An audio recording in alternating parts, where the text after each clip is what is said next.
Oh! Whoa!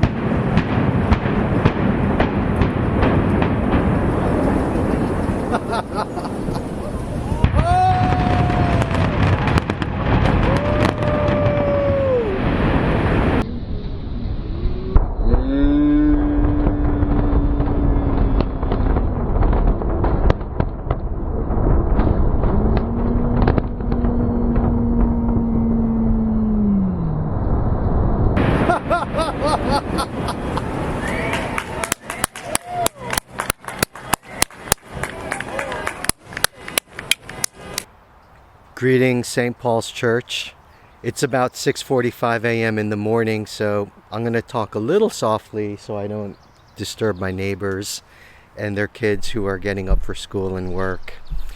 So that short video you just saw was a very large hotel just a few miles north of where I live.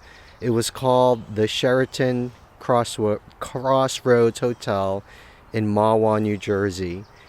And this past Saturday, they announced that at 7:30 a.m., they're going to use explosives to destroy it. And they called it an implosion of the hotel. For some reason, I was so excited about it. My body naturally got up super early so that I could get ready. When I drove up there were hundreds of cars on the side of the highway. The police kept telling the cars to move, and then in certain parking lots that could somehow get a view, there were hundreds of cars. The police were escorting cars to park. The cars were blocking each other when they parked because there was nowhere else to go. And it was cool. I mean, you couldn't really get the full sense in that video, but when those explosions went off, there was a delay. Then you saw the huge hotel coming down, and you couldn't feel it in the video, but the ground was shaking like an earthquake. And I don't know why. Everyone started cheering and celebrating. I started cheering and celebrating.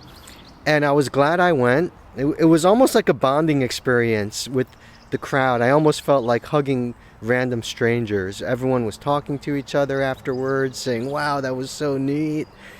And for a few days after that, I kept wondering to myself, why are we all celebrating this destruction of a hotel?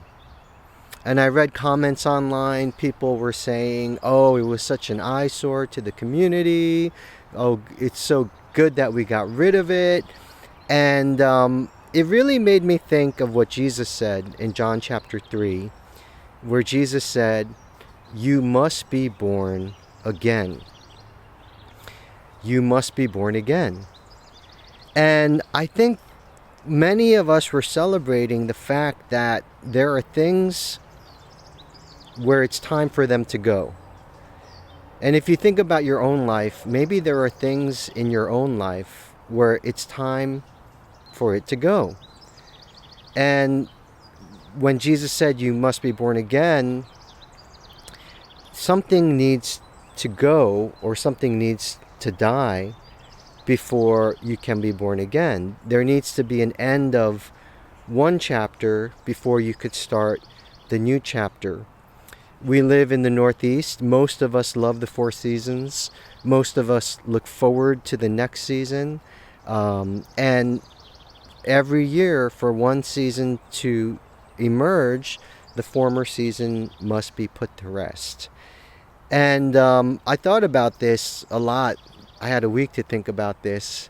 And in a strange way, we can celebrate putting something in the past and leaving it in the past and closing the door and not looking back. And I think, excuse me if you could hear someone sneezing up there, I think in some ways that's what all these people gathered to see, was a closing of one chapter. And for some, they're already talking about this hotel site. What's going to come next? What will the new chapter be?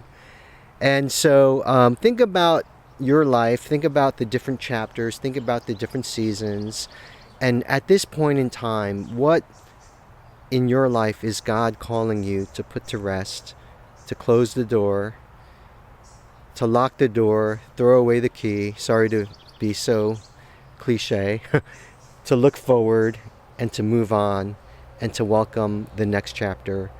Jesus said you must be born again. That can mean many things, but what does it mean for you now in your life? Thank you for watching this weekly video. Looking forward to seeing you on Sunday.